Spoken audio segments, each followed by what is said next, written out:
আসসালামু আলাইকুম। দেখেন চট্টগ্রামে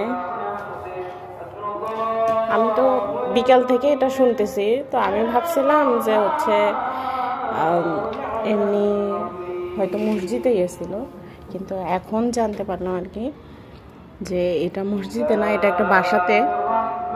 আর এটা হচ্ছে রুকাইয়া করে নিচ্ছে, মনে হয় ওই বাসায় কোনো সমস্যা আছে, রোকাইয়া করতেছে।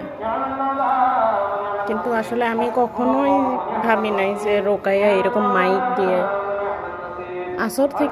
আসরের পর থেকেই অনেক গজল হলো, কিন্তু এই যে একটু আগে থেকে রোকাইয়া শুরু হয়েছে।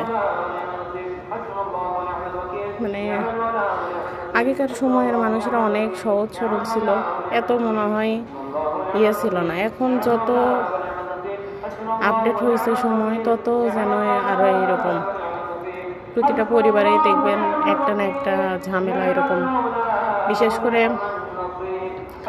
একজনের ভালো মানুষ দেখতেই পারে না, নজর লাগায়, এটা তো সত্য। আবার অনেকের দেখবেন কালো জাদু, ব্ল্যাক ম্যাজিক করে ফেলে। রোকায়াটা শুনে আমার কেমন জানি বুকের ভিতর মোচড় দিচ্ছিল। তবে রোকেয়া যে বাসাতেই হোক, তারপরে এটা যদি আপনি মনোযোগ দিয়ে শোনেন, আপনার মনটাও অনেক শান্ত হয়ে যাবে। আমি অনেকক্ষণ ধরে শুনতেছিলাম, তো ভাবলাম আপনাদের সাথেও শেয়ার করি।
এরকম করেই বলবে।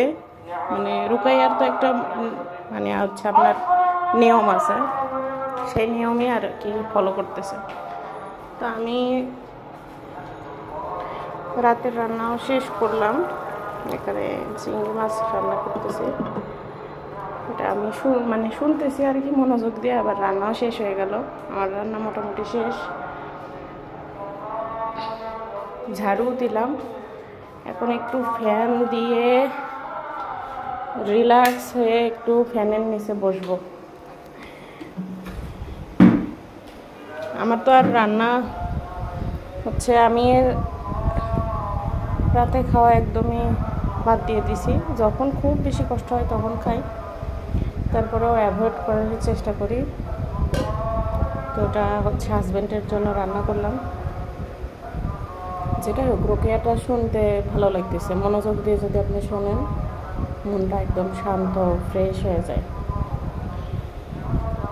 আল্লাহ তাআলা সবার এরকম বিপদ আপদ দূর করে দেয়, এটাই।